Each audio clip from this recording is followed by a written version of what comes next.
আসসালামু আলাইকুম। Mobile repair hospital বিডির ফেসবুক পেজ এবং ইউটিউব চ্যানেলের আরও একটি নতুন ভিডিওতে আপনাদেরকে স্বাগতম। বন্ধুরা, আজকে দুটি গুরুত্বপূর্ণ বিষয় নিয়ে আলোচনা করব। নাম্বার 1, এই যে আইসিটা দেখতে পাচ্ছেন, এই আইসির মধ্যে লক্ষ্য করে দেখুন 4টি ক্যাপাসিটার দেখা যাচ্ছে। কোনো কারণে এই ক্যাপাসিটারগুলো যদি মিসিং হয়ে যায়, তাইলে এই আইসিটা যদি মোবাইলে লাগাই, মোবাইলটা চালু হবে কিনা এই বিষয়ে নিয়ে আলোচনা করব। 2 নাম্বার, আইসির নাম্বার অনুযায়ী এই স্টেনসিল প্লেটগুলো আমরা কিভাবে খুঁজে বের করব এই বিষয়গুলো নিয়ে। এই বিষয়গুলো অনেক টেকনিশিয়ান ভাইয়েরই জানা আছে, কিন্তু অনেক নতুন টেকনিশিয়ান ভাই আছে যারা এই বিষয়গুলো জানেন না, যার কারণে আমাকে অনেকে হোয়াটসঅ্যাপ এবং ইমোতে মেসেজ করে থাকেন। অনেকে আবার আমাকে সরাসরি ফোন করে বলে থাকেন যে ভাই, এই আইসি থেকে যদি ক্যাপাসিটারগুলো মিসিং হয়ে যায় তাহলে মোবাইলটা চালু হবে কিনা। এই বিষয়ে নানা রকম প্রশ্ন নানা সময় আমাকে অনেকেই করে থাকেন। বন্ধুরা, প্রথমে আমি আলোচনা করব এই রিবোলিং প্লেটগুলো নিয়ে। মনে করেন আপনার কাছে এই মোবাইলের সার্কিটটা একটু লক্ষ্য করেন। এটার মধ্যে একটা সিপিইউ লাগানো আছে MT6762B। এই সিপিইউটা আপনি উঠিয়েছেন রিবোলিং করার জন্য অথবা কোনো কারণে চেঞ্জ করার জন্য। এখন কথা হলো, আপনি আইসিটা যদি উঠান রিবোলিং করার জন্য, সেক্ষেত্রে কিন্তু আপনার এটা রিবোলিং ডাইসের প্রয়োজন হবে, অর্থাৎ এই যে রিবোলিং প্লেটগুলো দেখতে পাচ্ছেন, এই প্লেটের প্রয়োজন হবে। এখন অনেক সময় দেখা যায় যে অনেকের কাছে এই নাম্বার অনুযায়ী রিবোলিং প্লেট থাকে না। যদি না থাকে তখন আমরা কি করি, এই যে এখানে একটা ইউনিভার্সাল প্লেট দেখতে পাচ্ছেন, এটাকে অনেকে মাস্টার প্লেটও বলে থাকে। এই মাস্টার প্লেট দিয়ে মিলিয়ে আমরা রিবোলিং করে থাকি। তো অনেক সময় অনেক আইসি আছে যেগুলো মাস্টার প্লেট দিয়ে মিলিয়ে রিবোলিং করা যায় না, আমাদেরকে এরকম নাম্বার অনুযায়ী প্লেটের প্রয়োজন হয়। এখন কথা হলো যে আপনার এই আইসিটা কত নাম্বার প্লেটে সাপোর্ট দেওয়া আছে আপনি কিভাবে বুঝবেন। দেখুন, তার আগে আমি বলে নিব, এই যে আইসির প্লেটগুলো দেখতে পাচ্ছেন, এই আইসির প্লেটের নাম্বারগুলো কোথায় লেখা থাকে দেখেন। এখানে আইসিটার মধ্যে দেখেন, প্লেটটার মধ্যে দেখেন QU5 লেখা আছে, এখানে দেখেন MQ3 লেখা আছে। এরকম প্রত্যেকটা আইসি রিবোলিং প্লেটের মধ্যে এরকম নাম্বার দেওয়া থাকে। যেমন আমি যদি এখানে আরো কয়েকটা প্লেটের নাম্বার দেখাতে যাই, দেখতে পাচ্ছেন এখানে MU1 দেখাচ্ছে, আবার এখানে লক্ষ্য করেন MQ2 দেখাচ্ছে। তো এরকম বিভিন্ন প্লেটের নাম্বার আমরা এভাবে বিভিন্ন প্লেট আমরা এই নাম্বার অনুযায়ী আমরা চিনে থাকি, এই যে নাম্বারগুলোর অনুযায়ী। তো চলেন এখন আমরা এই যে আইসিটা আছে MT6762B, এই আইসিটা কোন রিবোলিং প্লেটের মাধ্যমে সহজে আমরা রিবোলিং করতে পারি সেটা আমরা সহজে কিভাবে খুঁজে বের করবো সেটা আপনাদেরকে দেখাবো।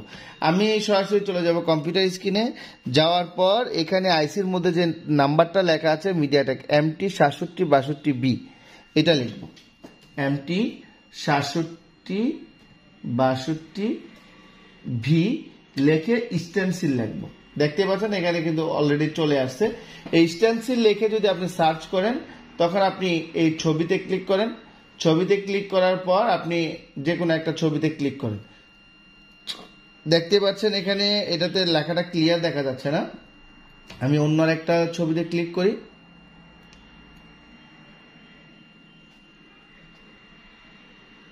এখানে ক্লিয়ার, আপনি একটু লক্ষ্য করে দেখবেন এখানে লেখা আছে MU3, অথবা আপনি এখানেও দেখতে পারেন এই যে MU3 উপরে লেখা আছে MU3, অর্থাৎ MU3 নাম্বারের যে রিবোলিং প্লেটটা আছে, ওই প্লেটের মধ্যে এই আইসিটা সাপোর্ট দেওয়া আছে। চলেন আমি আপনাদেরকে দেখাই আমাদের কাছে এটা আছে কিনা। এই যে দেখুন MU3-এর মধ্যে MT6762B দেখতেই পাচ্ছেন, MT6762B এই আইসিটা, অর্থাৎ আমরা এই আইসিটা খুলে আমরা চাইলে এটা দিয়ে রিবোলিং করতে পারবো। তো এইভাবেই আপনি সহজেই এই রিবোলিং প্লেটগুলো খুঁজে বের করতে পারেন। আশা করি আমাকে আর কখনো এরকম ফোন করতে হবে না যে ভাই আমি আইসি রিবোলিং প্লেটগুলো কিভাবে খুঁজে বের করবো। দ্বিতীয় নম্বরে আসেন, এই যে এখানে আইসির মধ্যে যে ক্যাপাসিটারগুলো দেখা যাচ্ছে, এই ক্যাপাসিটারগুলো যদি কোনো কারণে মিসিং হয়ে যায় তাহলে কোনো সমস্যা হবে কিনা। না, আমি বলবো যে এই ক্যাপাসিটারগুলো যদি কোনো কারণে আপনি ফেলে দেন বা রিমুভ হয়ে যায়, সেক্ষেত্রে আপনার মোবাইল চালু হওয়ার পথে কোনো ব্যাঘাত ঘটাবে না, অর্থাৎ এই ক্যাপাসিটারগুলো না থাকলেও মোবাইলটা চালু হবে। দেখুন বিভিন্ন এই যে আইসিগুলো দেখতে পাচ্ছেন, দাঁড়ান আমি একটু রিবোলিং প্লেটটা খুঁজে বের করি।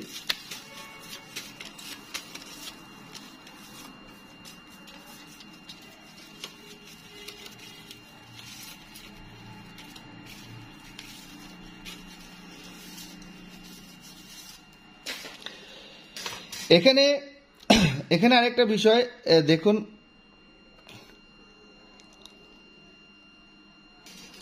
দ্বিতীয় নম্বরে যে বিষয়টা নিয়ে আলোচনা করব সেটা হচ্ছে যে এই যে ক্যাপাসিটারগুলো আছে, এই ক্যাপাসিটারগুলো, এই আইসির মাঝখানে যে ক্যাপাসিটারগুলো আছে, এগুলো যদি আপনি কোনো কারণে মিসিং করে ফেলেন, অনেক সময় দেখা যায় আইসি উঠাতে গিয়ে মিসিং হয়ে যায় অথবা রিবুলিং করতে গিয়ে মিসিং হয়ে যায়, সেক্ষেত্রে আমাদের মোবাইলটা চালু হবে কিনা।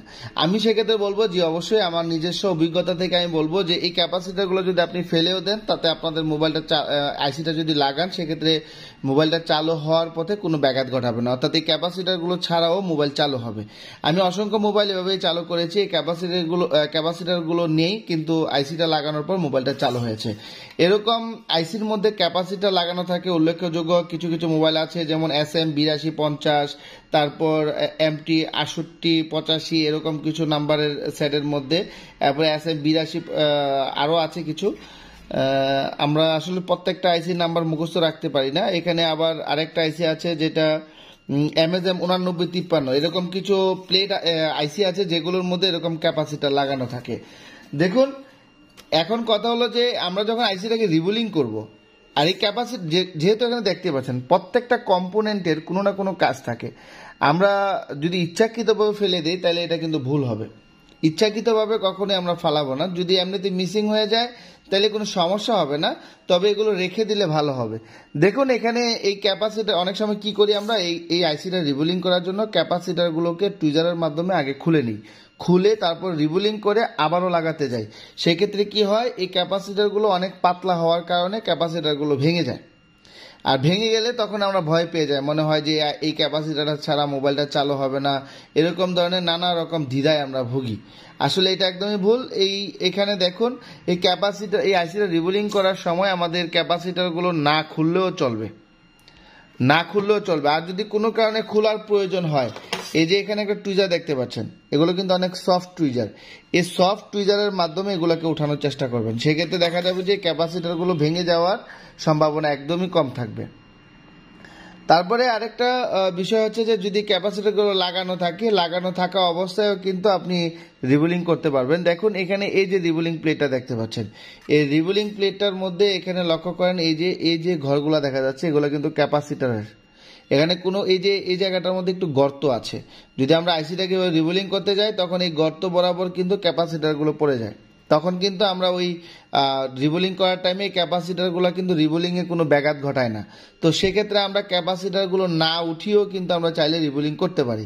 অনেক সময় দেখা যায় ক্যাপাসিটারগুলো লাগানো অবস্থায় যদি আমরা রিবুলিং করি, একটা বল বড় ছোট এরকম হয়ে যাওয়ার সম্ভাবনা থাকে। যদি এরকম হয় যে একটা আমরা আইসিটা রিবুলিং করার সময় কোনো বল বড় ছোট হয়ে গেছে, সেক্ষেত্রে আপনার করণীয় কি, আপনি এটাকে সুন্দরভাবে রিবুলিং করার পর এটাকে উঠায় পরিষ্কার করে একটু আইসিটাকে হিট দেন, হিট দিয়ে বলগুলো শুকিয়ে পুনরায় আবার এটাকে এখানে সেট করুন, করে তারপর কলম কাটারের মাধ্যমে আপনি আবার বলগুলোকে সমান করে দেন।